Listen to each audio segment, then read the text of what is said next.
Bonsoir à tous, je suis Frédéric Marty, rédacteur en chef de Intramuros Design Magazine.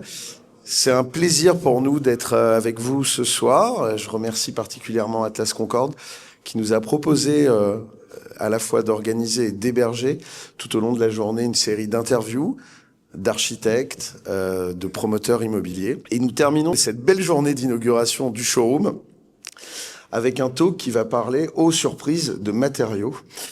Et pour en parler tous ensemble, j'ai le plaisir d'accueillir Anna Moussinet. Bonsoir Anna.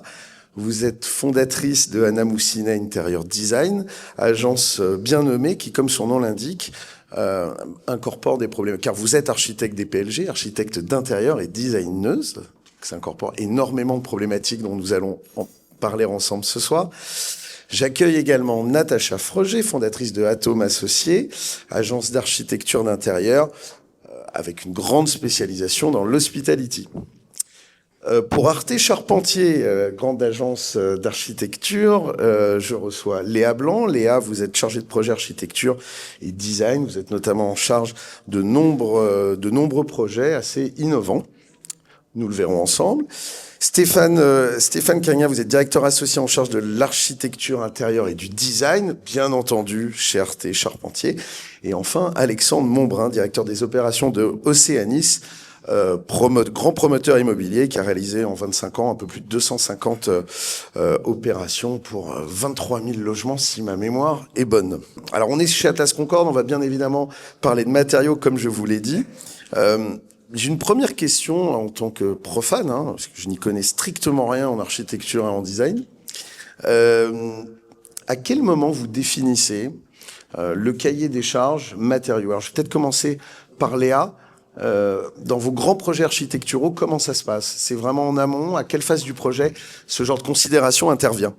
On parle de matériaux dès le début du projet. C'est déjà notre source d'inspiration. Ça change à tous les projets et c'est aussi un dialogue qui se fait directement avec le client.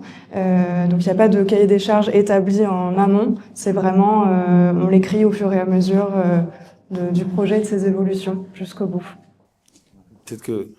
Oui, je voulais peut-être dire en préambule de tout ça que les projets que nous dessinons tous autour de la table sont des projets qui ont une dimension sensible avant tout, et que la réflexion sur les matériaux est une évidence. C'est une première étape en fait qui nous semble effectivement important quand on raconte des histoires. On parlera plus tard des soucis environnementaux aujourd'hui qui nous préoccupent et aujourd'hui comment on met ça en place. Mais voilà. Et puis c'est aussi avant tout un échange extrêmement intense et interactif avec notre client, parce que sans l'ambition du client, on ne peut absolument rien faire du tout. Voilà. Donc, je remercie encore Alexandre de nos collaborations. Alors, la vie étant bien faite, vous avez réalisé ensemble le projet notamment Éclat à Massy-Palaiseau. Est-ce que vous pouvez nous en parler? Tout à fait. Moi, je compléterai ce que dit Léa et Stéphane. Est-ce que la meilleure façon d'avoir un cahier des charges, c'est presque de pas avoir de cahier des charges presque jusqu'au bout et de faire évoluer le produit le plus tard possible et le plus longtemps possible. On voit aujourd'hui, on est ce soir chez nos amis de chez Atlas Concorde, on voit que les gammes de produits sortent régulièrement et toutes les années, et presque 2 fois par an, on a une nouvelle gamme de produits. Et pour coller au plus près du design et du produit, c'est presque de faire évoluer notre cahier des charges jusqu'au bout. Tout du moins, nous, c'est l'ambition qu'on a chez Océanis quand on construit des projets, et notamment nos projets Éclat avec qui on a déjà collaboré avec Arte Charpentier par 2 fois. C'est de coller au plus près du design et du produit jusqu'au dernier moment. Ça fait bondir et ça fait arracher les cheveux des entreprises parce que jusqu'au dernier jour, on leur fait modifier des trucs. Mais c'est comme ça, c'est la vie. Et si on veut avoir demain des produits qui soient le plus dans la tendance, le plus sympa et qui durent le plus longtemps aussi possible et qui soient pas passés de mode et démodés, il faut aussi coller jusqu'au dernier moment. Moi, je pense que c'est comme ça qu'on voit les produits chez Océanis et c'est comme ça qu'on imagine aujourd'hui les réflexions sur les cahiers des charges. Moi, je dirais que la matière, c'est l'émotion. Donc, quand on commence un projet, moi, je le commence par la matière. Donc, peu importe le sujet, est-ce qu'on travaille beaucoup dans l'hôtellerie, mais aussi également dans les espaces de vie au sein des bureaux. Et très souvent, la matière fait partie de démarrage d'une identité, d'une vision. Qui peut être liée au pays, à l'expérience client qu'on recherche, comme on travaille à l'international, ça change évidemment. Mais ce qu'on recherche, c'est quelle émotion, ce choix de matière qu'on fait, que ça soit en harmonie de couleurs, mais avant tout la structure, voilà, tout le travail autour qui nous apporte, et c'est comme ça ça nous aide à construire. Bonsoir. Merci Frédéric de ton invitation. En effet, les matériaux sont un élément fondateur des projets. Au sein de notre agence, on a, je dirais, un mot qui définit réellement notre façon de procéder, qui est desinare. Desinare veut dire, c'est une racine latine qui veut dire dessin à dessin. Donc à partir du moment où on s'inscrit dans une histoire, déjà effectivement on a toute une démarche intellectuelle qui n'appartient qu'à nous pour définir l'ensemble du projet et son déroulé. Un petit peu comme Léa le disait, on a nous un travail à l'international, parfois au grand international, donc c'est très difficile de définir une catégorie de produits. En revanche, on va définir un univers qui fait sens parce qu'il accompagne effectivement cette vision globale qu'on aura élaborée.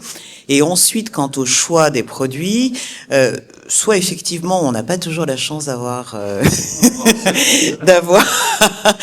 un promoteur qui jusqu'au dernier moment nous laisserait libre cours, soit effectivement nous sommes prescripteurs à 100%, soit quand on travaille avec des groupes hôteliers parce que nous faisons énormément d'hospitality, on a des cahiers des charges établis parce qu'ils ont des fournisseurs référencés. Donc en fait là on va venir piocher dans un panel de fournisseurs référencés.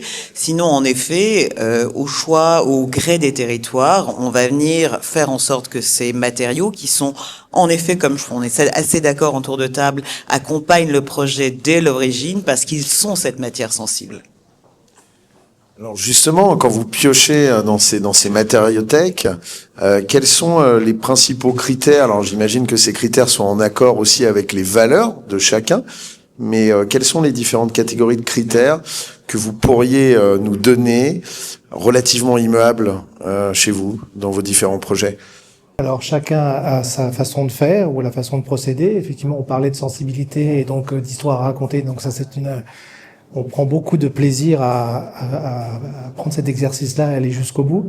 Après, évidemment, on rentre en ligne de compte et on a eu pas mal d'échanges, parfois des débats, parfois des tensions. Parce que là, pour l'instant, tout le monde rigole, mais parfois on a une tension quand même. C'est bien, c'était ma prochaine question. Donc allez-y. Alors je vais là-dessus, non, parce que effectivement, on considère que, en tout cas nous, que les échanges sont extrêmement importants pour faire évoluer un projet.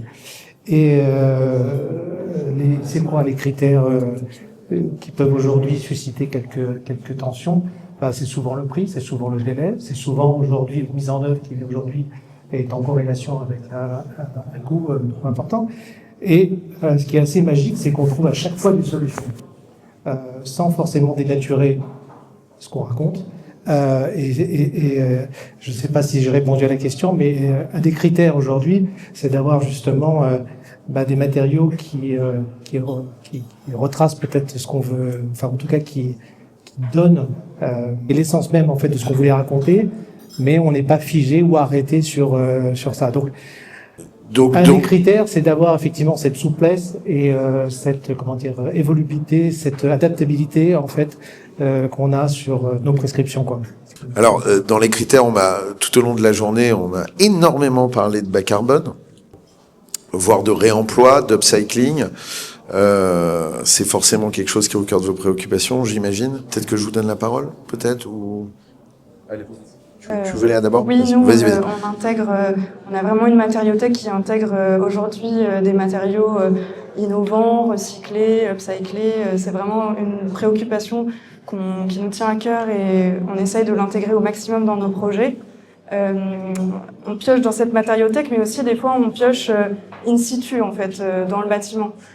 Par exemple, récemment, on est en train là de faire le chantier d'une rénovation d'un immeuble de bureau dans laquelle c'est Cana, non? C'est ça que vous aviez déjà fait chez Arte Charpentier il y a 20 ans, si ma mémoire est bonne. C'est ça? C'est un de nos propres bâtiments qu'on réhabilite aujourd'hui pour intégrer un nouvel accès depuis la Seine et également des nouveaux services d'accueil.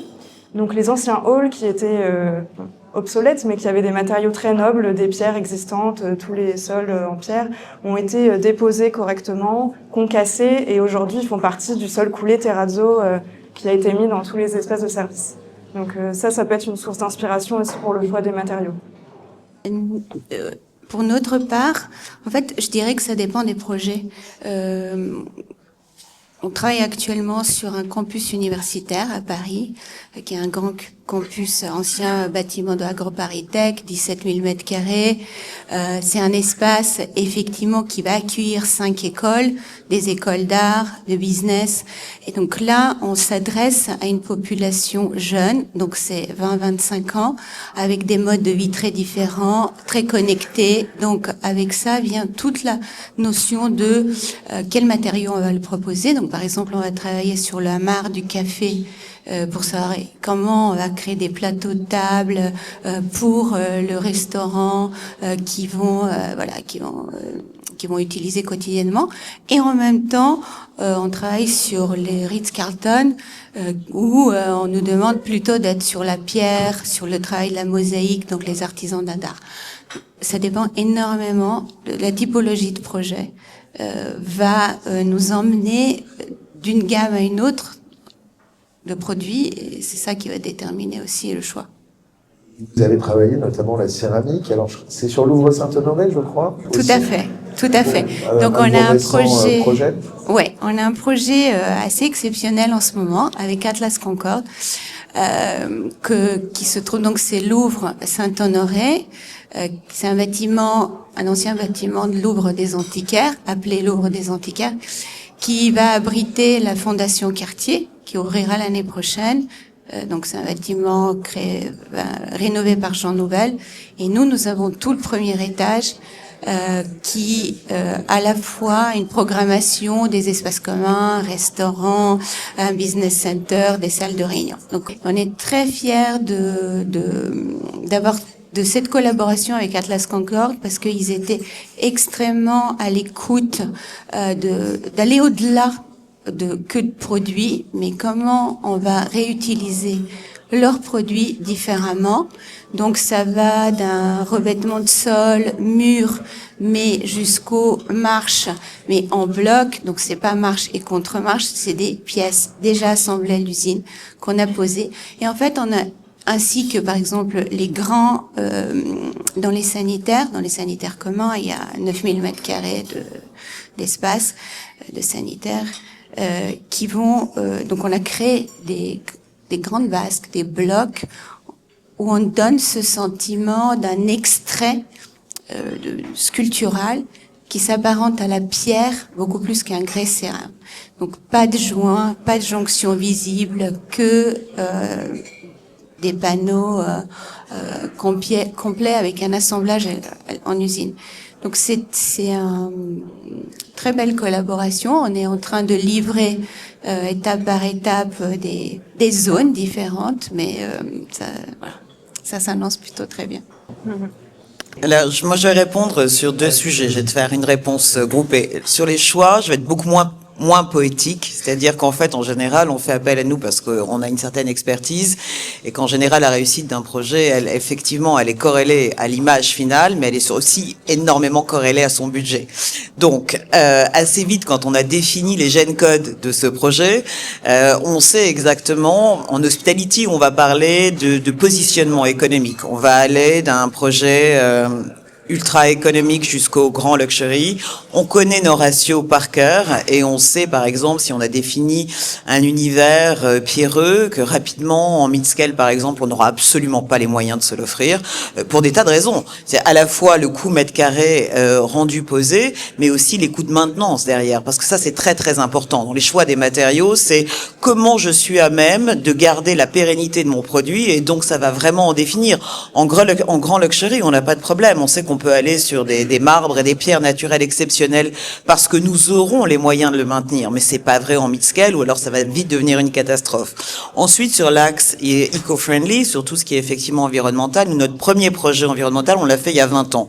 En 20 ans, en se posant la question à la fois du type de matériaux, on avait des grandes difficultés parce qu'à l'époque déjà il y en avait très très peu. C'était pas normé. Donc les facteurs, les coefs de glissance, etc. C'était vraiment totalement empirique comme démarche. Mais ce qui est très important dans le choix des matériaux, c'est aussi la maîtrise de la mise en œuvre. C'est-à-dire que pour l'aspect environnemental, il y a en effet le choix du produit. Alors aujourd'hui, on a un panel de produits effectivement certifiés. En revanche, les méthodes ne le sont pas toujours, ou en tout cas très très peu. Donc dans notre expertise et notre savoir-faire, quand on parle de bilan carbone, il faut absolument savoir sur la chaîne environnementale combiner le choix, la mise en œuvre, la pérennité, la maintenance, en fait l'ensemble des facteurs qui vont faire que ces matériaux seront les bons. Alors justement, on citait le cas exceptionnel de la collaboration entre Océanis et Arte Charpentier en disant tout le monde partage les mêmes valeurs, c'est formidable, on n'a pas... Est-ce que, alors peut-être si tu peux juste passer, et après on reviendra justement du côté Océanis, mais ça vous arrive de devoir convaincre, de devoir évangéliser un client, un donneur d'ordre qui finalement a des critères assez différents des vôtres, que ce soit sur les matériaux, mais on peut même déborder, hein, c'est pas très grave si on parle d'autre chose. Ce qui est important, c'est de comprendre comment ça fonctionne. Moi, je réagis à ce que dit Natacha, parce qu'effectivement, on est exactement mot pour mot de ce que tu as évoqué par rapport justement à ces critères sur lesquels on est confronté, avec un recul de ces 20 dernières années, avec une évolution constante là-dessus. Et je me permets peut-être de faire juste une parenthèse sur ça. On était effectivement soucieux, il y a quelques années déjà, de ces défis environnementaux qui commençaient déjà à poindre du nez. Et on a mis en place en fait une matériothèque, on va dire, éco-responsable au sein de l'agence. Et on a essayé de miser beaucoup de choses sur l'innovation et la recherche. Nos clients aujourd'hui ont été demandeurs de ça. Alors, évangéliser, c'était plutôt dans l'autre sens. C'était qu'à un moment donné, nous, on avait nos idées, on était convaincus de certaines choses, et on a vu que les clients évoluaient énormément. Ces dernières années, aujourd'hui, les demandes vont dans ce sens. Et donc là-dessus, cet outil qu'on a mis en place est quelque chose qu'on veut distinguant, on veut quelque chose qui soit vraiment différent. Et on s'est aperçu aussi qu'il y a à boire et à manger, que là-dedans, tout n'est pas green, tout n'est pas bas carbone, et que globalement, il y a des choses qui étaient trop chères, pas pérennes, sans fiche technique aujourd'hui encore ou sans certification, et que ça ne fonctionnait pas. Donc, on pense avoir une expertise aujourd'hui, avec un peu de recul, sur aujourd'hui ce qui est véritablement viable. Et on en a quelques exemples là-dessus. Ouais. Plus est, vous avez, je pense notamment à Eclap, Massy Palaiseau, des livraisons en plusieurs temps.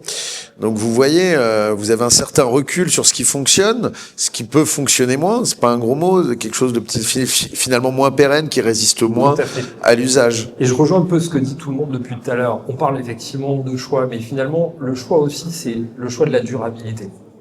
Et on parle de bas carbone, on parle d'économie carbone. Mais si c'est pour mettre un produit qui, au bout de 2 ans, est dégradé et qu'on va devoir changer, il n'y a aucune durabilité dans ce produit. Ça n'a aucun sens. Choisissons des produits qui ont une durabilité.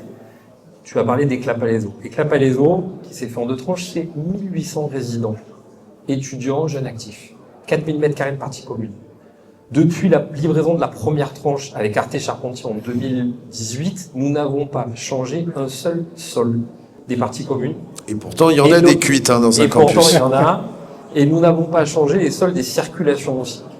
Parce qu'on a choisi les bons matériaux au départ, qui sont des matériaux durables. Donc, alors, c'était peut-être pas des matériaux avec des fiches bas carbone, FDVS, etc. Et encore que, on a pris du marmoléum et c'est plutôt un produit qui est plutôt intéressant et qui peut se recycler derrière. Et puis, tout est certifié de toute manière maintenant. Tout est certifié. Mais c'est ça le choix de la durabilité. C'est peut-être de se dire finalement, au bout de 4-5 ans, on a peut-être que des revisions peinture sur les murs à faire et on n'a pas à refaire 100% effectivement des sols, des murs, des plafonds parce qu'on n'a pas choisi le bon matériau. C'est l'upcycling aussi de ses propres matériaux. Hein. Mais c'est le cas de la céramique pour le métro parisien, par exemple. C'est tout bête. Mais je veux dire, c'est le cœur de l'ADN du métro. On en parlait tout à l'heure aussi alors on en a parlé avec Patrick Join ce matin, mais avec Grimshaw aussi pour la ligne Elisabeth à Londres, où la céramique, tout ça est au cœur de ces réalisations, alors qu'il y a des millions d'usagers par an, et finalement c'est simple à nettoyer, c'est pérenne comme tu le disais, donc voilà, il y a aussi une vraie valeur ajoutée au produit. Et je pense qu'il y a beaucoup plus de matériaux qui sont recyclables aujourd'hui qu'on utilise déjà, qu'on voit pas, on utilise le bois. Le bois, c'est recyclable presque à l'infini. Je veux dire, utiliser des encadrants en bois, des porte-bois, tout ça, c'est recyclable à l'infini. On fait déjà beaucoup de choses. On le met peut-être pas assez en avant, on se le valorise peut-être pas assez, mais ce choix de durabilité et ce choix de matériaux peut-être naturels, c'est peut-être aussi le bon choix qu'on doit continuer de faire demain. Les problématiques très souvent viennent aussi dans les demandes de côté maître d'ouvrage qui dit oui mais mon bâtiment il faut BREEAM, WELL, enfin, voilà. Donc après on rentre dans les labels que sont composés des choix de matériaux aussi qu'on doit faire et c'est là où on voit que c'est un peu à deux vitesses. Je vois ce que vous voulez dire. On est nous labellisés sur nos résidences et sur nos opérations et on y arrive malgré tout à positionner effectivement des produits qui ne sont pas forcément des produits issus de matières de recyclage particulier et on arrive à positionner et regarder.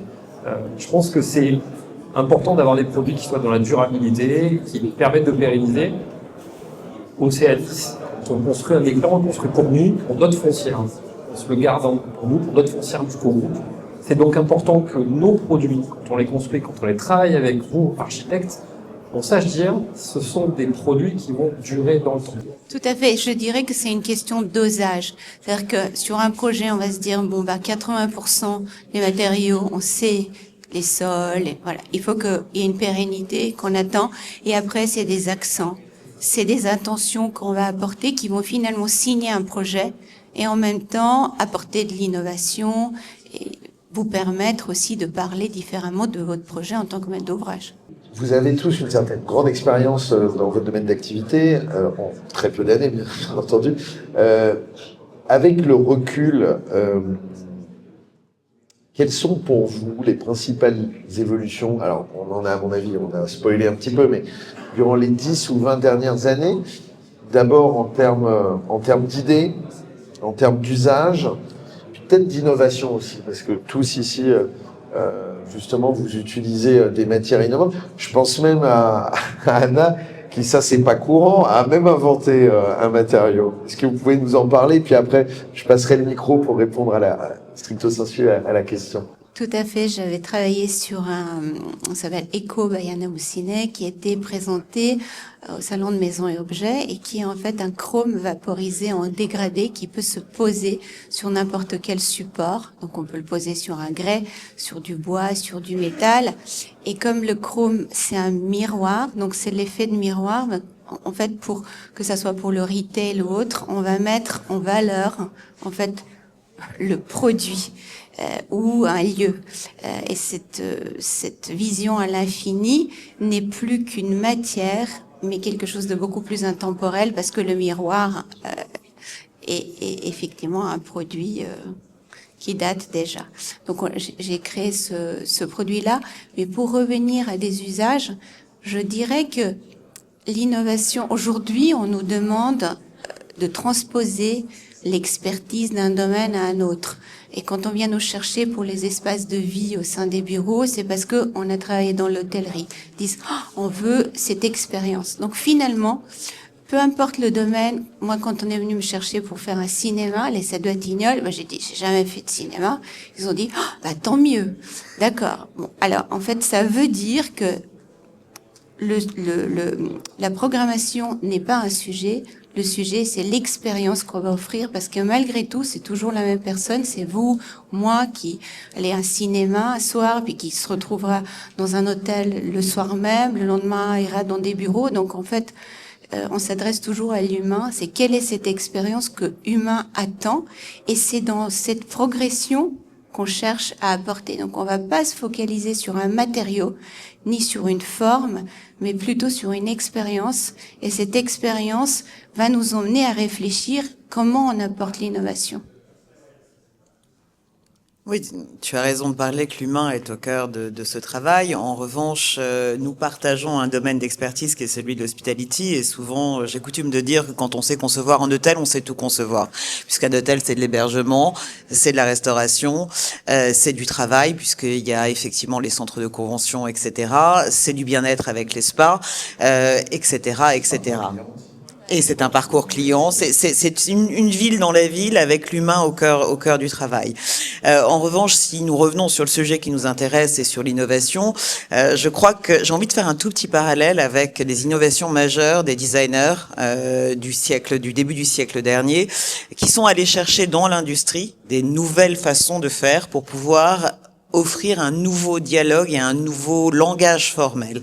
Aujourd'hui, on a cette chance, c'est-à-dire qu'on a une industrie qui est extrêmement pointue et hautement technologique, qui parfois propose des produits, mais qui n'ont pas forcément d'application directe. Moi, j'ai un tout petit exemple personnel de la porcelaine pulvérisée qui a une vingtaine d'années a commencé à voir le jour pour ses 3 mm avec des très très grandes plaques qui servaient uniquement de bardage de façade. Quand on a découvert ce produit à Milan, on s'est dit mais c'est extraordinaire, on va en faire des salles de bain parce qu'on n'avait pas de joint, parce qu'on avait déjà une vraie question environnementale résolue puisqu'on avait du produit qui était très mince et donc on pouvait effectivement le transporter avec des coûts et un impact environnemental réduit. Et je pense que l'innovation, effectivement, elle est là, elle est d'aller chercher au cœur des industries et nous le faisons énormément avec des partenaires aujourd'hui. On développe des produits avec eux, c'est-à-dire qu'en fonction des besoins et des applications, et c'est vrai qu'il y a une agilité extrême qui est requise parce que la société évolue, ses habitudes, ses mœurs se changent à une rapidité folle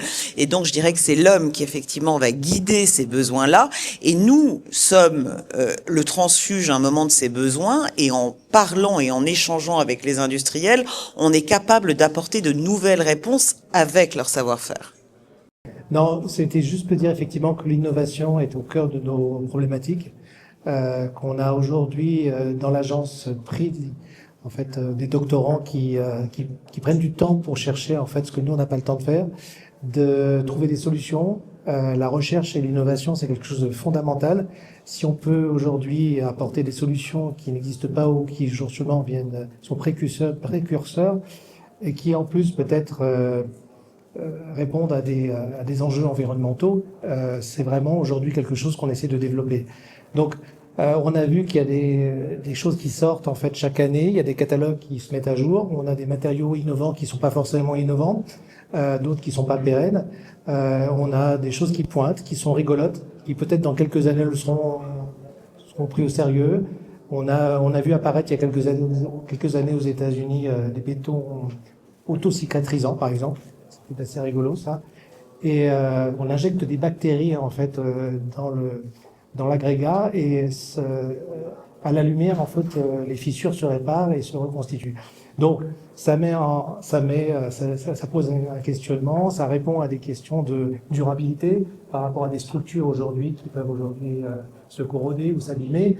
Donc tout ça, voilà. C'est de l'innovation. Ça reste peut-être encore assez anecdotique parce que cher. Parce que le béton coûte 50% de fois plus cher que la normale. Mais peut-être que dans 5 ans ou dans 10 ans, on se revoit autour de la table et puis on trouvera que c'est quelque chose de très très commun, que nos amis en fait d'Atlas Concorde aujourd'hui vont récupérer cette information et vont mettre ça dans leur grâce aux Américains. Voilà. Et puis il y a des peintures aussi comment on appelle ça, des photos qui prennent en fait et qui changent de couleur en fonction des UV. Et ça va bien, si je puis me permettre, toutes ces solutions-là, et c'est pour ça qu'il faut rendre justice alors aux chercheurs et aux architectes également, parce que ces innovations-là, elles vont dans bien d'autres secteurs d'activité. Ça apparaît dans l'automobile, avec des carrosseries qui vont auto-cicatriser, qui vont se reformer avec des revêtements à mémoire de forme. Ce que tu disais concernant les éraflures, on le fait aussi. Donc ça, souvent, il y a l'industrie qui crée des choses, les architectes se les approprient, mais également les designers et les architectes sont, si je puis me permettre, à l'origine de bien des innovations. Ça va dans les deux sens. Et je pense qu'il y a beaucoup de choses qui vont arriver et très très vite, et les choses s'accélèrent. On a des choses qui vont apparaître et aujourd'hui qui nous laissent plein de surprises et plein de débats à la clé. Je vais peut-être en rajouter. Non, moi je voudrais rajouter, on a parlé d'innovation. Moi j'irai pas sur l'innovation dans les produits, dans les matériaux, mais j'aurais tendance à dire que peut-être aussi l'innovation qu'il faut qu'on ait aussi dans nos matériaux, c'est peut-être aussi de penser de d'arrêter de détruire et de tout démolir et de réutiliser. L'immeuble du Sequana, c'est peut-être le sujet. On a eu notre expérience sur notre éclat, pas avec Arte, où on a reconverti un immeuble de bureau de 30 000 m² des années 70 en résidence éclat. On n'a pas démoli 1 m² de béton. On a gardé 100% des façades. Et on réitère l'expérience demain avec notre établissement qu'on va en vendre en lieu de Genève. C'est des vraies réflexions que doivent se poser les acteurs de l'immobilier aussi. Quand je parle acteurs, je parle au sens large. C'est les archis, c'est les aménageurs, c'est les promoteurs, c'est Et les municipalités aussi. Les municipalités aussi, absolument. Et je pense que ça, c'est véritablement, pour moi, enfin, je pense que c'est un des vrais enjeux de demain pour les villes. On voit qu'aujourd'hui, on a de plus en plus de villes, on a des problèmes de circulation, on va de plus en plus s'étendre à des kilomètres. Ça sert à rien, finalement. Peut-être regardons comment reconstruire sur la ville, tout simplement. Bien dit. Non mais il a totalement raison en fait. C'est nous qui aurions dû dire ça. Non mais le déjà là en fait. En fait on travaille plus on travaille pas le matériau, mais là on parle de l'urbanisme. C'est ça. Mais bon, je n'osais pas aller jusque là. Non mais le déjà là, oui, la ville sur la ville. On peut faire plein de débats autour de ça. Ouais, tout à fait. Mais tu as totalement raison. C'est une philosophie. On a parlé de plein de choses de manière assez fluide et rapide, donc je vous remercie.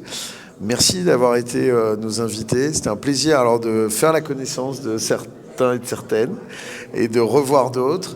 Merci beaucoup à Atlas Concorde de nous avoir accueillis tout au long de la journée.